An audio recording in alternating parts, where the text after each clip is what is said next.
My mother called on a Tuesday evening with a particular bright, breezy tone she always used right before delivering news she suspected I wouldn't like. The kind of voice that had preceded 100 childhood surprises I never actually asked for.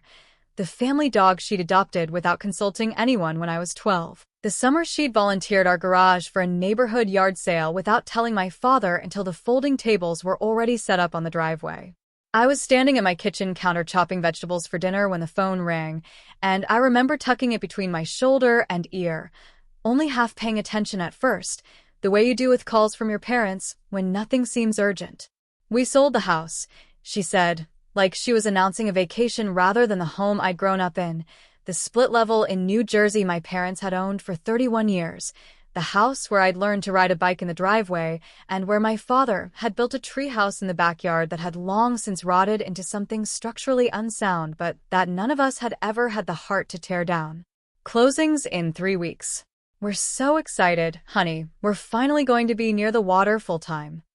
I set the knife down slowly, confused by the specific phrasing, and asked her what she meant by near the water, genuinely thinking, in that first innocent moment, that they'd finally bought the condo on the Jersey Shore my father had been half joking about for the better part of a decade, some modest place in Point Pleasant or Seagirt where he could keep a small boat and my mother could walk to the boardwalk in the mornings.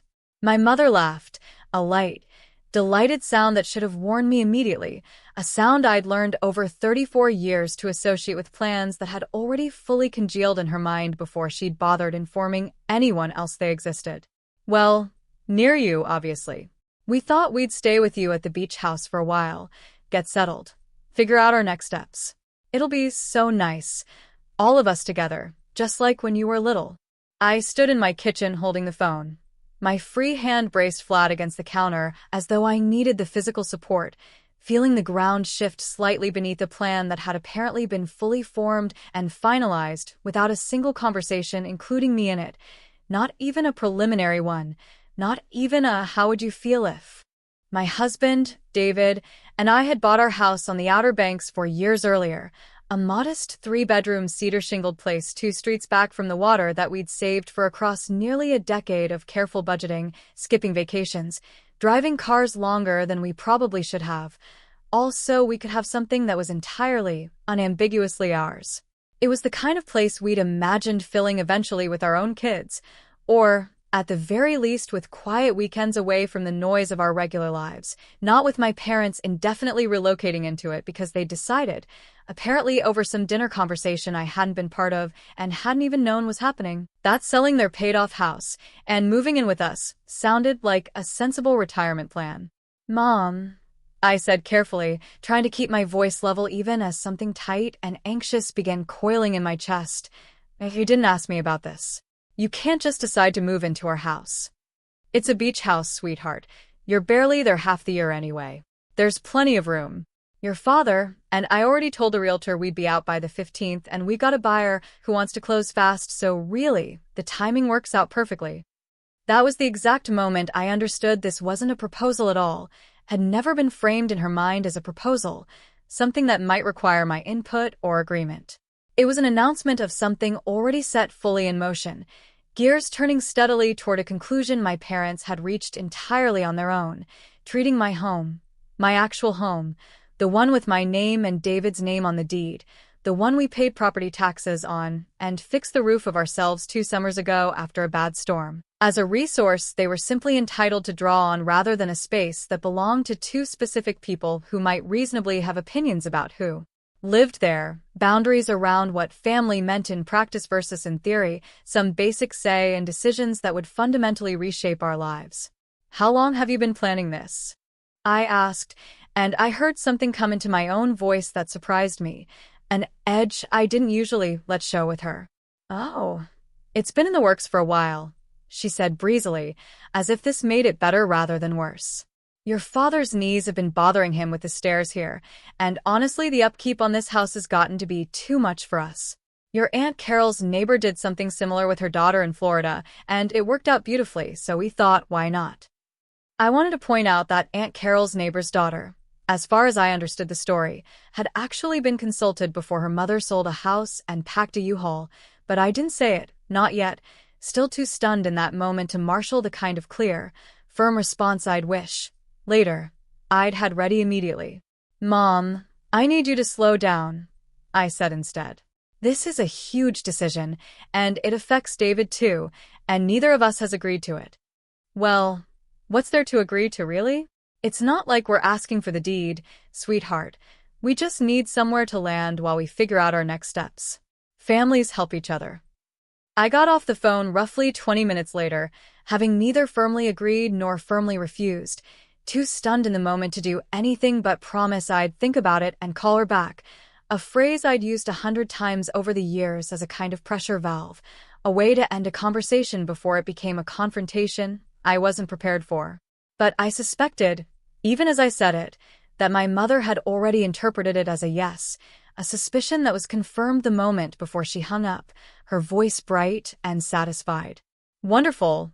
We'll start packing this weekend then." I'm so relieved.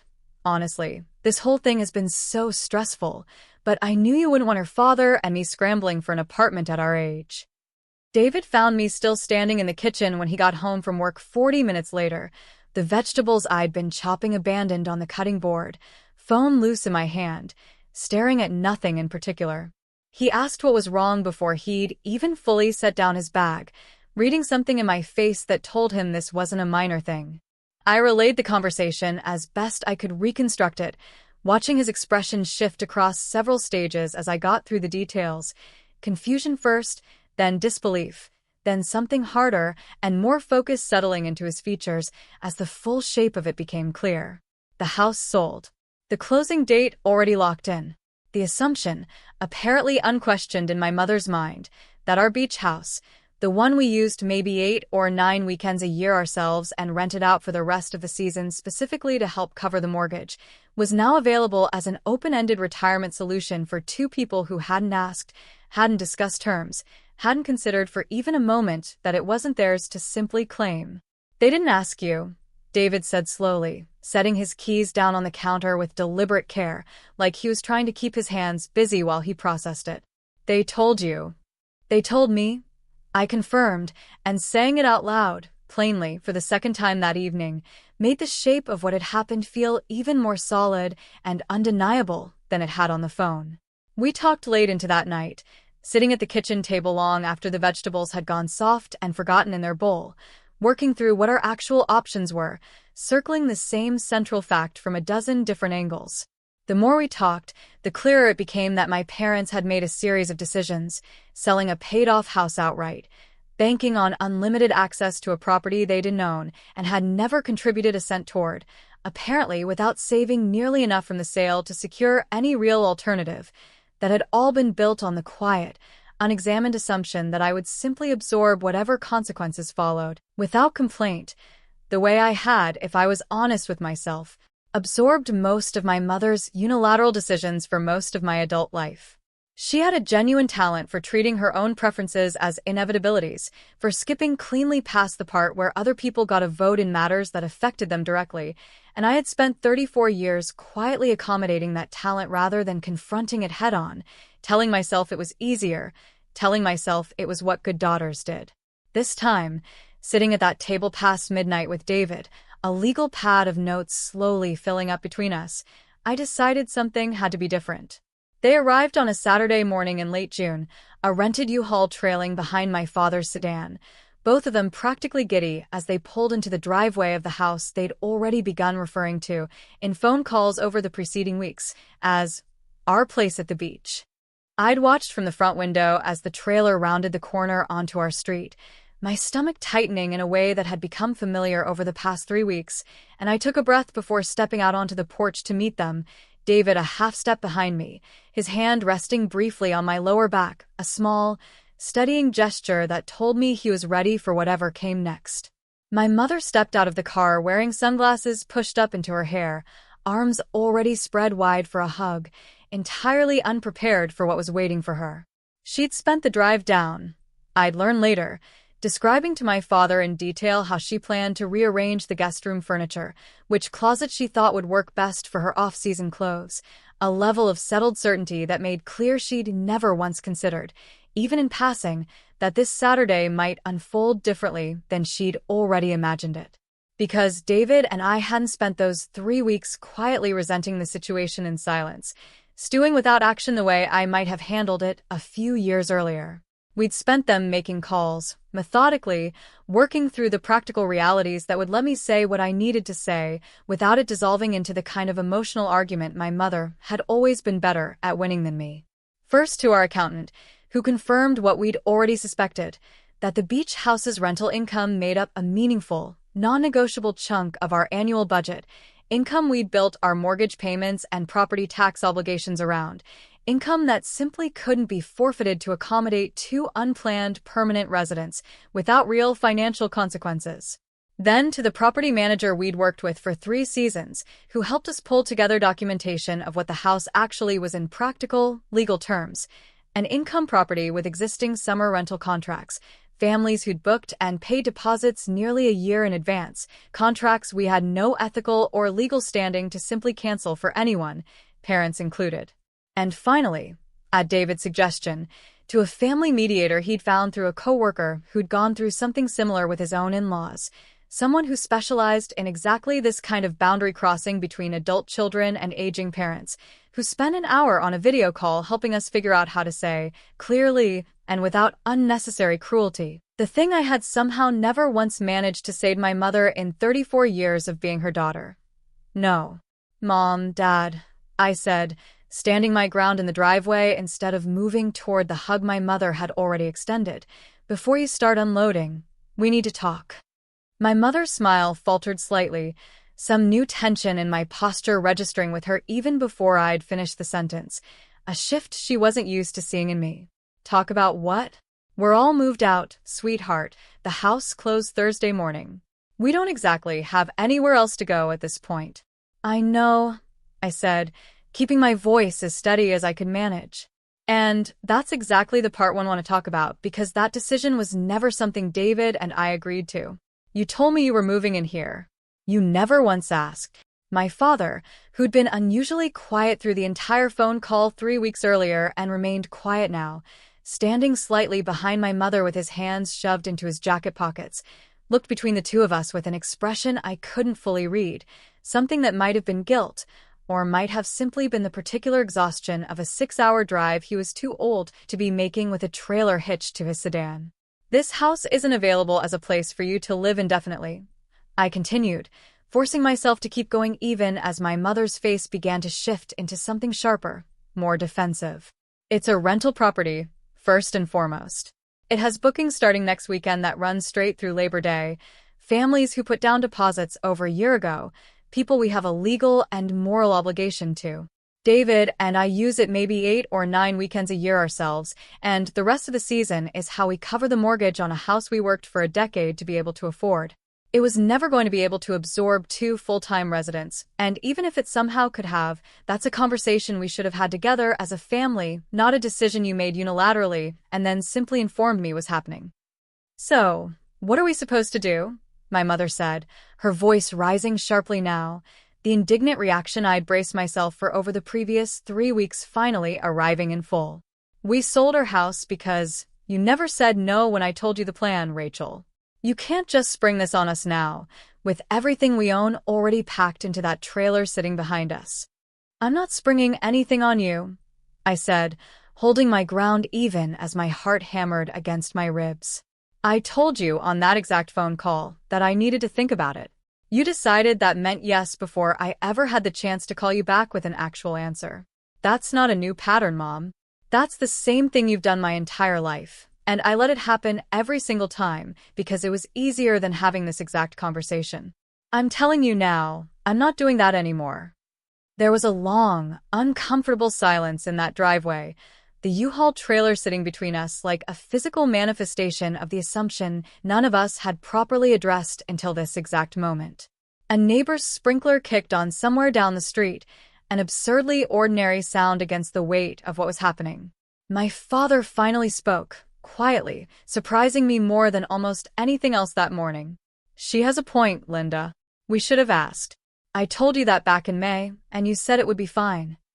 My mother rounded on him, some sharp retort clearly forming, but I kept going before that could spiral into a separate fight I had no interest in refereeing. "Here's what I'm willing to do," I said, and I laid out what David and I had spent 3 careful weeks arranging, going over the details slowly so there could be no confusion later about what had actually been offered and agreed to. A 2-week stay in the beach house's off-season guest cottage, a small separate structure at the back of the property that we normally rented out to solo travelers during the shoulder seasons, fully furnished, private, more than enough space for 2 people to regroup. Enough time, I explained, for them to properly search for a place of their own rather than defaulting to the first available option out of panic. I told them I'd already looked into a retirement community 20 minutes inland that had 2 open units and a shorter waitlist than most in the area, had already scheduled a tour for all 4 of us the following Monday morning. I told her David and I would help with moving costs where we reasonably could, would help her sit down and actually map out what budget they had left after the house sale, something I suspected hadn't happened with the clarity it needed to, given how quickly this entire plan had assembled itself. But the beach house itself, I said again, the one she'd already started planning renovations for and phone calls to her sister, the one she'd mentally repainted and rearranged before ever asking whether that was something David and I wanted, was not, and had never been, available as a permanent solution. My mother didn't speak for a long moment, standing there in the driveway with her sunglasses still pushed up into her hair, and when she finally did, her voice had lost its earlier certainty, something smaller and more uncertain creeping in underneath the anger that had flared a moment before. "I thought you'd want us close," she said. "I thought that's what this was, wanting to be near you and David, near whatever grandchildren might come along eventually. I didn't think I was doing something wrong." "I do want you close," I said, and meant it fully, feeling the anger in my chest soften slightly at the vulnerability finally showing through her indignation, the fear underneath it that I recognized now for what it actually was. "I just don't want to be the assumption you make when you haven't thought a plan all the way through. There's a real difference between those 2 things, Mom, and I think if you're honest with yourself, you know that."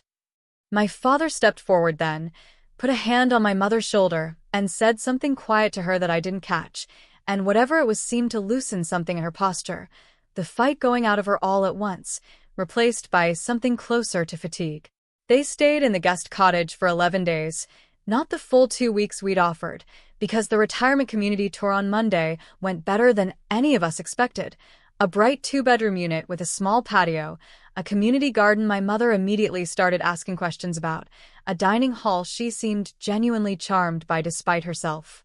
My mother, to my real surprise, seemed almost relieved once the decision was fully out of her hands and reframed as something concrete and manageable, a plan with a shape to it, rather than the open-ended imposition on someone else's patience and finances that her original idea had actually been, whether she'd fully seen it that way or not. They signed the paperwork the following week and moved into the 2-bedroom unit in early August, close enough for Sunday dinners at our house whenever they wanted to make the drive, far enough that neither David nor I woke up each morning wondering whose house we were actually living in, whether the coffee maker had been rearranged again, or whether we'd have privacy in our own kitchen. My mother and I talk more openly now than we ever did before that driveway conversation, an unexpected outcome of a moment I'd dreaded for weeks beforehand, and still sometimes think about with a kind of disbelief that I actually managed to say it out loud. She still occasionally tests a boundary here and there, old habits resurfacing in smaller, quieter forms, a comment about how nice it would be if we kept a room set up for them at the beach house, a hint dropped about Christmas that sounded suspiciously like the opening move of another unilateral plan, but I've gotten noticeably better at naming it clearly when it happens now, and not waiting until a U-Haul is already packed and idling in my driveway before I say the thing I actually mean. It turns out the version of myself that could finally stand her ground that Saturday morning had been there all along, quietly waiting, apparently, for a moment large enough to finally force her out into the open air.